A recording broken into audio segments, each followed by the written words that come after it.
بسم الله بسم الله الرحمن الرحيم والحمد لله رب العالمين رب اشرح لي صدري ويسر لي أمري واحلل عقدة من لساني يفقهوا قولي. Alors aujourd'hui, j'ai décidé d'entreprendre la réalisation d'une nouvelle série de vidéos que j'ai intitulée Le miracle du Coran et dans laquelle je vais partager avec vous les différentes contemplations de nos savants. Si vous voulez, nos savants, à travers ces contemplations, vous allez voir, nos savants ont mis en évidence incontestablement le caractère miraculeux du Coran. Et c'est ces contemplations-là que je vais partager avec vous tout au long de cette série. Alors peut-être à titre de rappel, le Coran, c'est 604 pages, un total de 114 sourates et un total de 6236 versets. Alors 6236 versets, un petit pense-bête pour ceux que ça intéresse. Moi, je me souviens de ce chiffre, je pense à 23 années de révélation. Le prophète a reçu le Coran en 23 années. Donc, vous vous souvenez du chiffre 6, vous le mettez devant et derrière le chiffre 23, et puis vous avez le nombre total de versets dans le Coran, donc 6236 versets. Donc ça, c'était juste, je partage cela rapidement avec vous. Et donc nous musulmans, croyons fermement et sans réserve que le Coran est la parole de Dieu. Et nous l'assumons complètement d'ailleurs. On ne s'excuse pas pour cela, n'en déplaise aux négateurs. Donc à quoi cela sert réellement de mettre en évidence que le Coran est un miracle et qu'il est la parole de Dieu. Bien, cela sert au moins à deux choses. La première, c'est que, à réfuter les négateurs, et Dieu seul sait qu'il y en a, ou la dénégation des négateurs, à réfuter cela. Et deux, bien entendu, ça sert aussi pour celles et ceux dont, s'il subsiste, si vous voulez, encore un doute dans le cœur des croyants, s'il subsiste encore quelques doutes que ce soit, s'ils ont encore le doute que Dieu existe, eh bien cette série va servir à dissiper tous les doutes, à lever le doute et à corroborer une bonne fois pour toutes dans le cœur des croyants, Inch'Allah, que Dieu existe et que l'islam est aujourd'hui la seule et vraie religion qui soit d'être appliquée, pratiquée et bien entendu embrassée. Donc voilà. Toujours dans le cadre de cette introduction, avant, puisque je dis que j'ai intitulé cette série Le miracle du Coran, qu'est-ce qu'un miracle? On va commencer par là déjà. Alors un miracle, c'est un événement, c'est comme ça que c'est la définition du mot miracle, c'est un événement ou un phénomène qui ne peut pas être expliqué par les lois naturelles. C'est une petite définition très simple, mais c'est ce que c'est un miracle, c'est ça. On ne peut pas définir ça avec les lois naturelles, un événement ou un phénomène. Et si l'on revient au sujet du miracle du Coran, vous apercevez qu'effectivement, on est au cœur du sujet, parce que le miracle, ici, nous musulmans, on dit clairement, Dieu a révélé sa parole à un prophète. Là, les lois naturelles ne peuvent pas expliquer cela. Comment Dieu a révélé sa parole à un prophète? En plus, il y a l'intervention d'un ange, etc. On est complètement... il y a plus de... Les lois naturelles ne peuvent pas expliquer cela, et raison pour laquelle on dit que c'est le miracle du Coran. C'est un miracle, c'est la raison pour laquelle on dit c'est un miracle. Alors attention à ne pas dire... Comme j'ai souvent entendu dans la communauté, on dit souvent « il y a des miracles dans le Coran ». C'est mal dit. Il n'y a pas des miracles dans le Coran, c'est le Coran tout entier qui est miraculeux. Chaque lettre dans le Coran est un miracle. Chaque mot dans le Coran est un miracle, chaque phrase est un miracle. Le Coran tout entier est un miracle. Et raison pour laquelle c'est divin. Mais je pense aussi, et ça je vais peut-être le dire, je pense aussi que beaucoup de gens disent que il y a des miracles dans le Coran parce qu'en fait, comme je l'ai dit vite fait tout à l'heure, nos savants ce qu'ils ont fait, nos savants ont contemplé la parole de Dieu. Et quand ils ont fait ça, comme je l'ai dit, ils ont mis en évidence, si vous voulez, le caractère miraculeux du Coran. Mais en vrai, à bien y réfléchir, ce sont des contemplations qui nous sont rapportées et c'est cela qu'on appelle miracle. Mais tout le caractère miraculeux du Coran n'est pas complètement mis en évidence. C'est-à-dire qu'il reste encore des choses dans le Coran, des choses, et il doit y en avoir encore une quantité de choses qui sont miraculeuses, mais que nos savants n'ont pas encore, dans leur contemplation, ils n'ont pas su mettre encore cela en évidence. Raison pour laquelle dire il y a des miracles, je comprends la manière dont on le dit, j'ai compris qu'en fait c'est parce que c'est ces contemplations-là, hein, la manière dont les savants sont arrivés, nous ont dit regardez ceci, un exemple, un exemple rapide, c'est par exemple l'eau douce et l'eau salée dans l'océan. Et c'est le commandant Cousteau qui a découvert cela. Et donc, tout de suite, nos savants disent ça, c'était quelque chose qui n'était pas... le prophète, clapé ça sur lui, ne pouvait pas le savoir. Okay. Et donc, ils mettent en évidence cela, mais c'est ce qu'ils ont... C'est ce qu'ils ont en quelque sorte... à un moment de l'histoire, c'est ce qu'ils ont réussi à mettre en évidence. Mais en réalité, il y a encore beaucoup de choses à mettre en évidence. Et donc il faut faire le travail, nos savants le font, et il faut que derrière encore d'autres, il ne faut pas cesser de faire le travail. Donc, comme je le dis ici, donc l'importance pour nous de continuer à contempler le Coran. Très important d'ailleurs. Il y a un verset du Coran et qui nous appelle An-Nisa, un verset du Coran dans la sourate An-Nisa qui dit Afala yatadabbarun al-Qur'an. Là, on voit tout de suite que Dieu, il ne s'adresse pas particulièrement qu'aux musulmans. Là, j'ai l'impression qu'il s'adresse à tout le monde, même les non-musulmans. Je dis j'ai l'impression, je sais qu'il s'adresse à tout le monde. Mais on sent bien qu'il y a une petite pique ici pour celles et ceux qui ne croient pas que le Coran est miraculeux, est divin. Ici, Dieu nous dit Afala yatadabbarun al-Qur'an. Est-ce qu'il ne contemple-t-il pas la parole de Dieu? Et il poursuit, il dit Walau kana min indi ghayri Allahi la wajadu fihi ikhtilafan kathira. S'il était d'un autre, si ce Coran, cette parole, s'il provenait d'un autre qu'Allah, ils y trouveraient certes maintes contradictions. Et là, on voit bien que Dieu, tout de suite, là, Dieu, avec cela, nous invite à contempler le Coran, à méditer le Coran, à lire le Coran, à essayer essayer de voir derrière la lettre, essayer de comprendre le sens des mots, etc. Et vous allez vite vous rendre compte que c'est divin. Donc, bien entendu, la conclusion ici, une fois que vous avez mis en évidence le caractère miraculeux,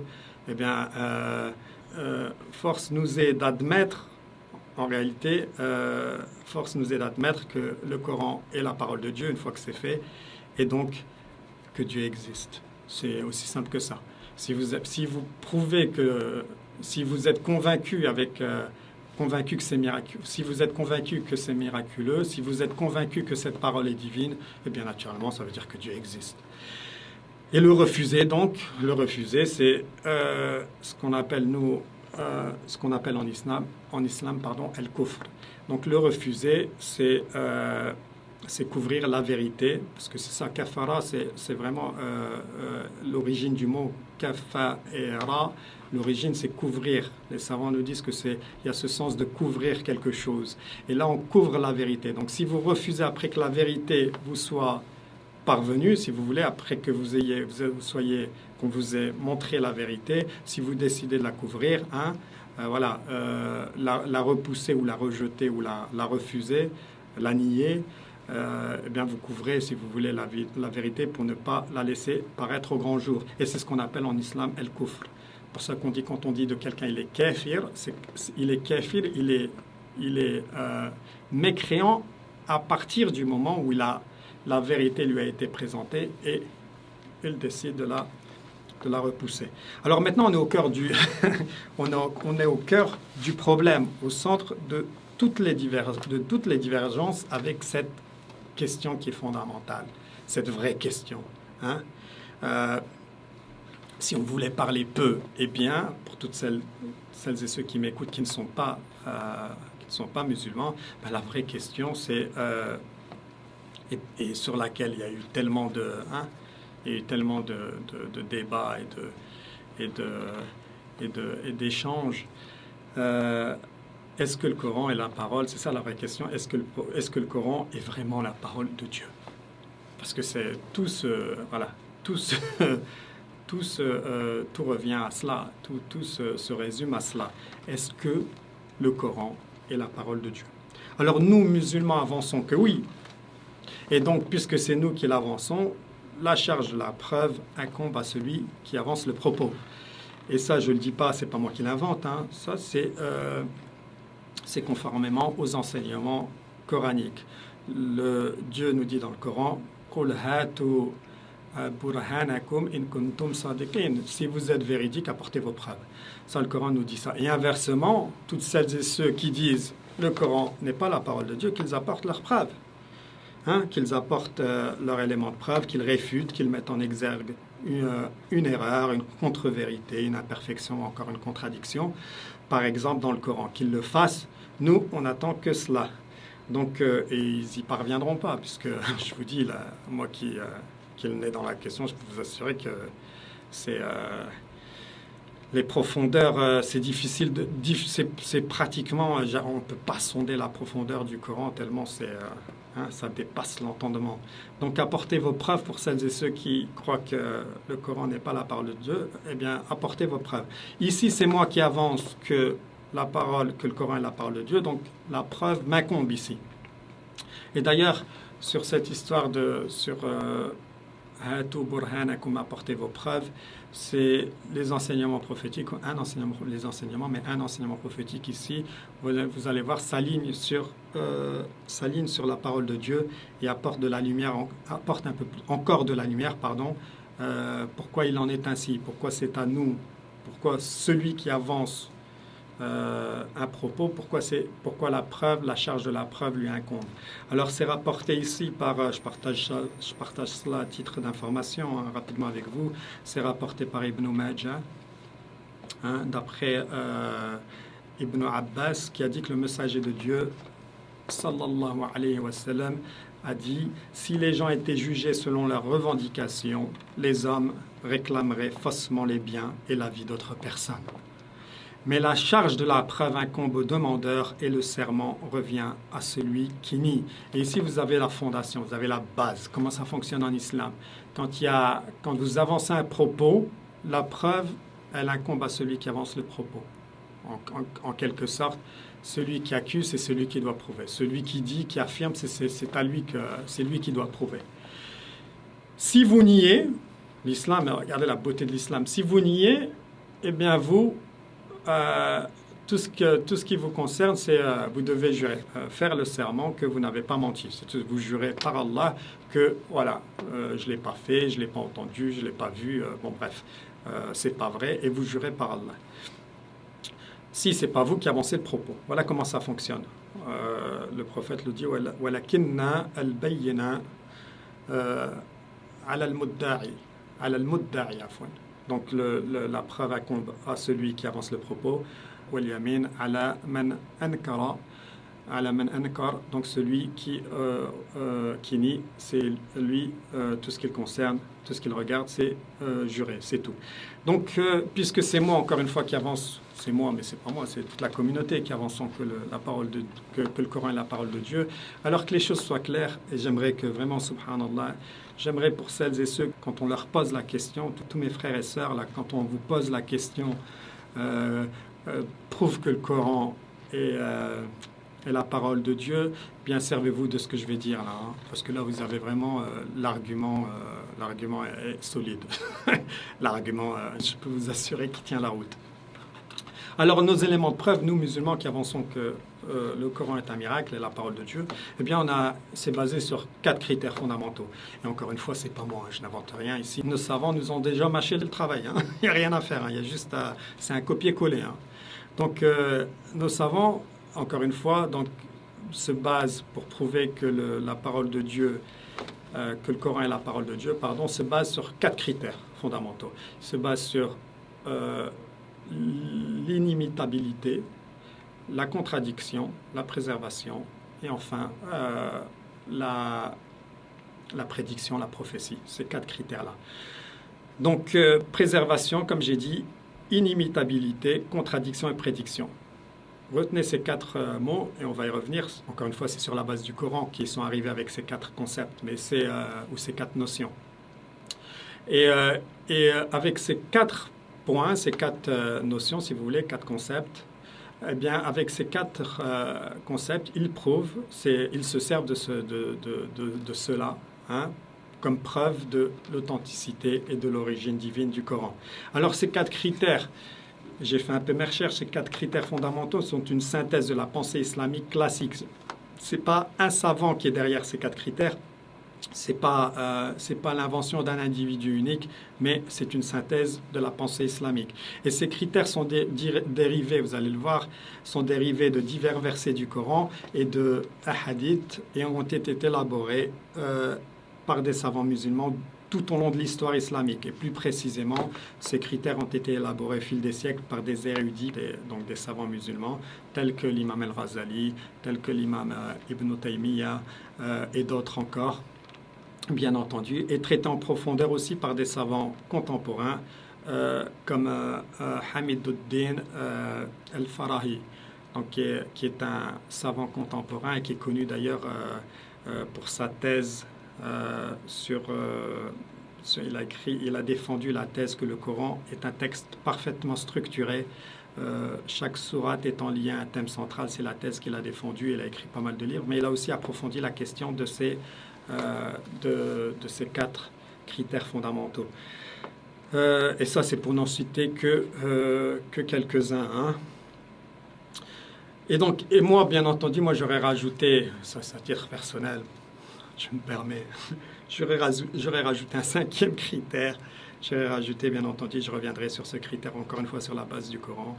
J'aurais rajouté le critère du contenu lui-même du Coran pour prouver que ce Coran est divin et que c'est un miracle quelque part. J'aurais rajouté le contenu du Coran parce qu'on voit bien avec le contenu que le savoir est divin, que c'est des connaissances divines qui ne peuvent pas être l'œuvre de quelque être humain que ce soit et qui donc ne peuvent être qu'une révélation divine au prophète Mohammed, que la paix soit sur lui.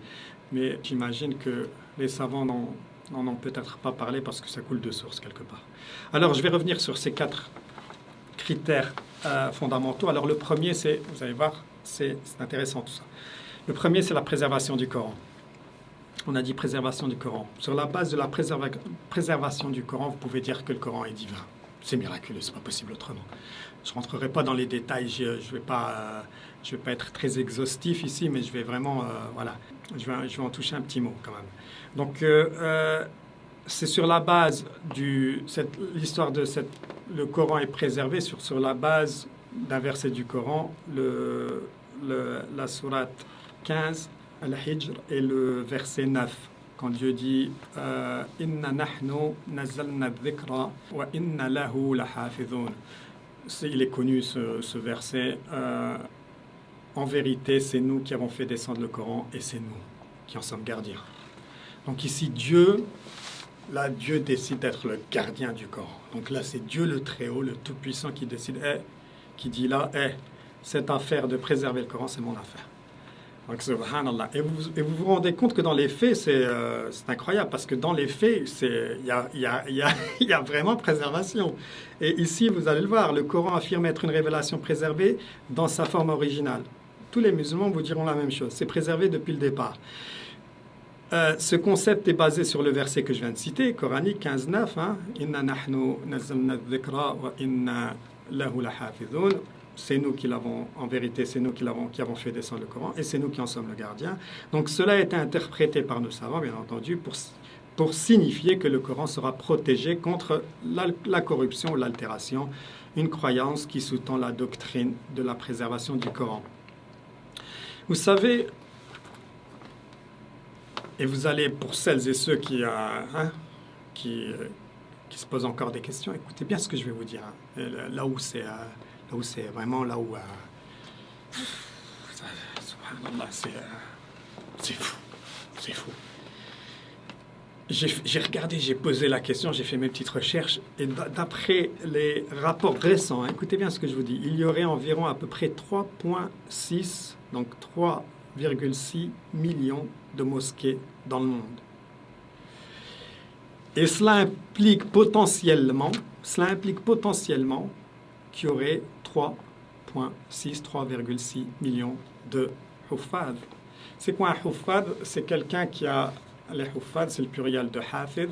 C'est quelqu'un qui a appris le Coran par cœur. Il faut savoir que le Coran, c'est pas juste il n'a pas une tradition écrite. Le Coran, avant d'avoir été mis sur papier, peu de gens le savent, mais avant qu'il ait été mis sur le papier, il a été mémorisé avant ça. Le premier à le mémoriser, c'est le prophète, que la paix soit sur lui. Et donc, c'est une tradition, ce qu'on appelle une tradition orale. Donc, il faut savoir que dans la sunna, dans les enseignements prophétiques, il faut savoir que chaque Ramadan, le mois du Ramadan, dans la plupart, je dirais la quasi-majorité des mosquées, eh bien, on récite le Coran de la première page à la dernière page. Mais attention, c'est toujours un individu ou quelques individus qui vont guider la prière et qui vont réciter, sans lire le livre, qui vont réciter par cœur de la première page à la dernière page. Les 6236 versets, ils vont les réciter par cœur. Et ça, c'est dans toutes les mosquées du monde. C'est une tradition prophétique. Donc, imaginez-vous, s'il y a 3,6 millions de mosquées, ça veut dire qu'il y a 3,6 millions de personnes qui ont mémorisé par cœur le Coran. Allahu Akbar. Allahu Akbar. Et donc, encore une fois, voilà, c'est-à-dire demain, vous brûlez, comme beaucoup le disent, vous brûlez tous les Corans, vous laissez aucun Coran. À la vitesse de la lumière, j'ai envie de vous dire, eh bien, on ramène, si vous voulez, j'utilise l'expression, on le ramène à la vie. C'est incroyable. Alors, le deuxième concept, sur laquelle, encore une fois, on se base pour dire que le Coran est la parole de Dieu, c'est l'inimitabilité. Et là, encore une fois, on a tout de suite, quand vous lisez le Coran, vous avez dans la sourate Al-Baqarah, et donc il est dit ici dans le verset 23 de la sourate Al-Baqarah, il dit si vous avez un doute sur ce que nous avons révélé à notre serviteur, eh bien Dieu ici challenge, défie l'humanité, dit eh bien tâchez donc de produire une sourate semblable et appelez vos témoins, c'est-à-dire les idoles, qui que ce soit, appelez qui que ce soit, en dehors bien entendu de Dieu, d'Allah, si vous êtes véridique. Il dit, si vous n'y parvenez pas, et à coup sûr, vous n'y parviendrez pas, vous n'y parviendrez jamais, parez-vous donc contre le feu qu'alimenteront les hommes et les pierres, lequel est réservé aux mécréants. Encore une fois, ici, c'est très clair. Ces versets sont connus dans la communauté musulmane. وَإِن كُنتُمْ فِي رَيْبٍ مِمَّا نَزَّلْنَا عَلَى عَبْدِنَا فَأْتُوا بِسُورَةٍ مِنْ مِثْلِهِ وَادْعُوا شُهَدَاءَكُمْ مِنْ دُونِ اللَّهِ إِن كُنتُمْ صَادِقِينَ. C'est ce que je viens de traduire, ce que j'ai traduit précédemment. فَإِن لَمْ تَفْعَلُوا وَلَنْ تَفْعَلُوا. Dieu il est clair là-dessus. Si vous n'y parvenez pas, et à coup sûr vous n'y parviendrez jamais, parez-vous donc contre le feu qu'alimenteront les hommes et les pierres, lequel est réservé aux infidèles. Et ce n'est pas le seul verset, il y a d'autres versets. Vous avez à la sourate Yunus, encore une fois, toujours dans la même logique, toujours dans le même état d'esprit. Vous avez ici au verset 38 de la sourate Yunus, Dieu nous dit, ou bien ils disent, en parlant de Mohammed, que la paix soit sur lui, l'a inventé, dit, composez donc une sourate semblable à ceci, et appelez à votre aide n'importe qui, appelez n'importe qui, donc en dehors d'Allah, si vous êtes véridique. Bien au contraire, nous dit Dieu, ils ont traité de mensonges ceux qu'ils ne peuvent embrasser de leur savoir et dont l'interprétation ne leur est pas encore parvenue.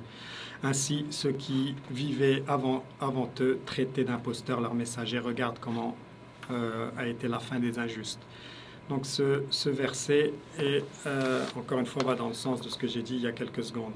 Donc cette histoire d'inimitabilité, c'est une notion en islam où on ne peut pas produire quelque chose de semblable. C'est encore confirmé dans un autre verset du Coran où là, carrément, Dieu défie l'humanité, le monde invisible et le monde du visible.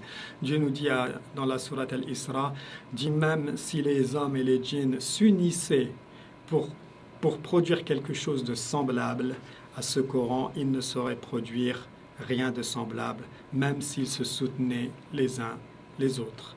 Donc là, Dieu est clair. Donc voilà, ça c'était sur le deuxième critère. Le troisième critère, le critère de la contradiction. Alors, ici on a un verset encore une fois dans le Coran, et je l'ai cité un peu plus haut, qui est très très clair, c'est le verset 82 de la sourate An-Nisa, où Dieu dit أَفَلَا يَتَدَبَّرُونَ الْقُرْآنَ, comme j'ai dit tout à l'heure, وَلَوْ كَانَ مِنْ عِنْدِ غَيْرِ اللَّهِ لَوَجَدُوا فِيهِ اخْتِلَافًا كَثِيرًا. S'il était d'un autre qu'Allah, eh bien certes, ils y trouveraient maintes contradictions. Encore Dieu ici, il pointe, il dit, écoutez, vous dites que ce Coran n'est pas la parole de Dieu, eh bien, si c'est le cas, faites-vous plaisir, trouvez une contradiction dans ce Coran, et bien sûr, il n'y a aucune contradiction, je peux vous assurer que certains ont tenté, mais en vain. Donc ça, c'est le troisième critère.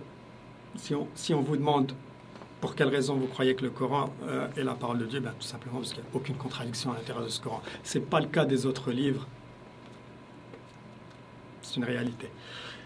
Et enfin, ce dernier point qui est la prédiction, la prophétie.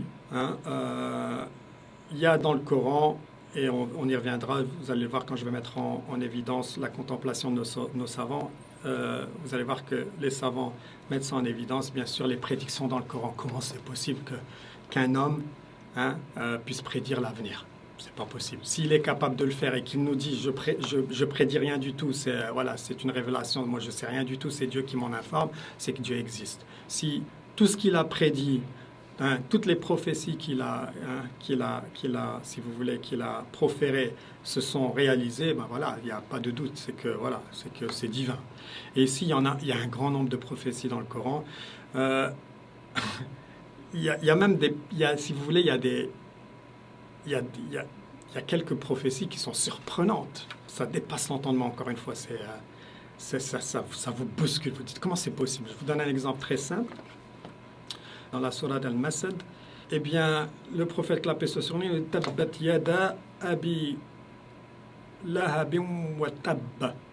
Vous savez l'histoire de Abu Lahab, qui est un ennemi de l'islam, deuxième plus grand à l'époque du prophète, bien entendu.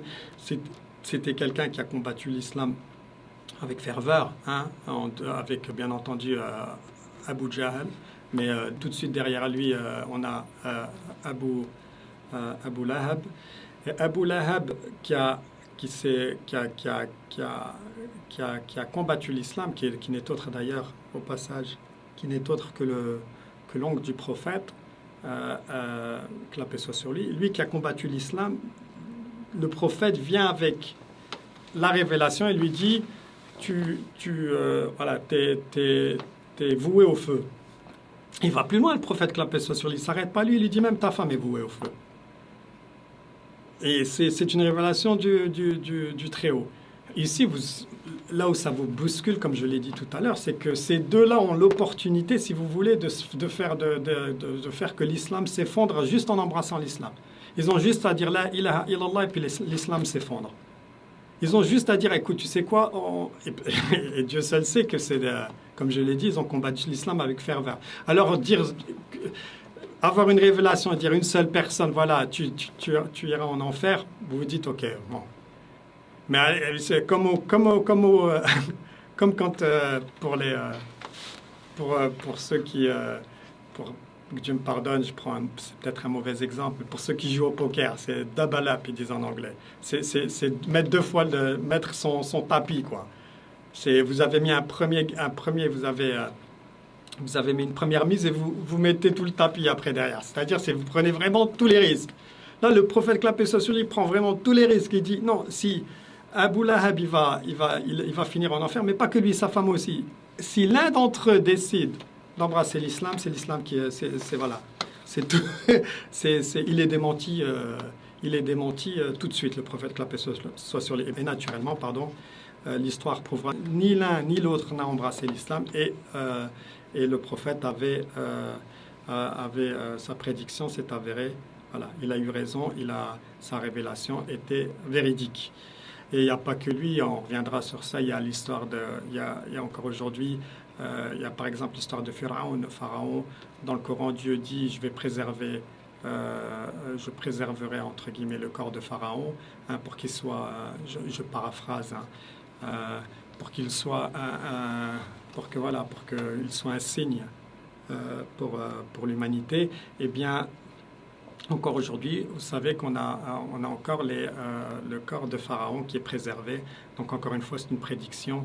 Subhanallah, celles et ceux qui, si vraiment ils voulaient démentir, si vous vouliez vraiment prouver que cette religion est fausse, eh bien vous vous débarrassez du corps de Pharaon. Et bien entendu, ça n'arrivera pas parce que Dieu a décidé que ce soit le cas. Donc voilà, donc ça c'est pour l'histoire des prédictions rapidement. Et enfin, comme je l'ai dit tout à l'heure, moi j'aurais rajouté sur le contenu lui-même. Le Coran est bien la parole de Dieu, vous avez juste à regarder le contenu lui-même, il y a de quoi tomber à la renverse.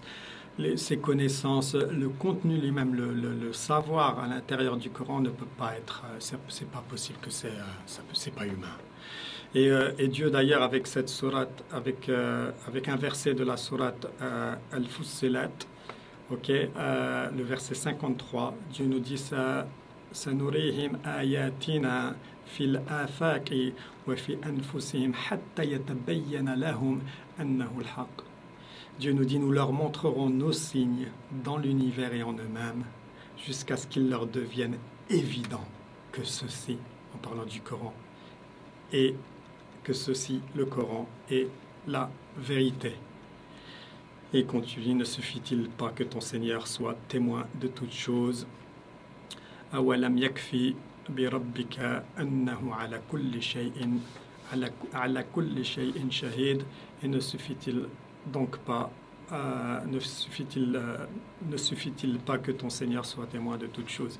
Et là, vous l'avez vu encore une fois, nous leur montrerons, là Dieu dit, nous leur montrerons nos signes dans l'univers et en eux-mêmes. Et encore une fois, on y reviendra quand je mettrai en évidence la contemplation de certains de nos savants sur ces signes en question dans l'univers et en nous-mêmes, la création de l'être humain, la complexité, l'intérieur le système nerveux, le système musculaire, etc. La beauté de la création humaine, mais aussi la beauté de la création en dehors de la création du monde, l'univers, etc. C'est fascinant, ne pas croire, je ne comprends pas. Et donc, encore une fois, c'est nourrihim ayatina fil afaki wa fi anfusihim hatta yatabayyana lahum annahu al-haq. Donc voilà, donc ça c'est les 4 points, les 4 critères sur lesquels les savants se basent pour dire que le Coran est la parole de Dieu. Donc le caractère miraculeux du Coran mis en avant par des contemplations suffit donc pour prouver que le livre du Coran est divin et par conséquent s'ensuit que ce qui s'y trouve est vérité absolue. C'est la logique. Si c'est divin, tout est vérité absolue à l'intérieur du Coran. Et je vais donc partager, comme je l'ai dit avec vous, dans les prochaines vidéos, Inch'Allah, grand nombre de ces contemplations qui mettent en évidence indiscutablement et indéniablement le caractère miraculeux du Coran. En d'autres termes, que mettent en évidence le miracle du Coran. Et Dieu est le plus savant. Allahu a'lam. Et je vous remercie encore une fois d'être resté jusqu'à la fin. Assalamu alaikum wa rahmatullahi wa barakatuh.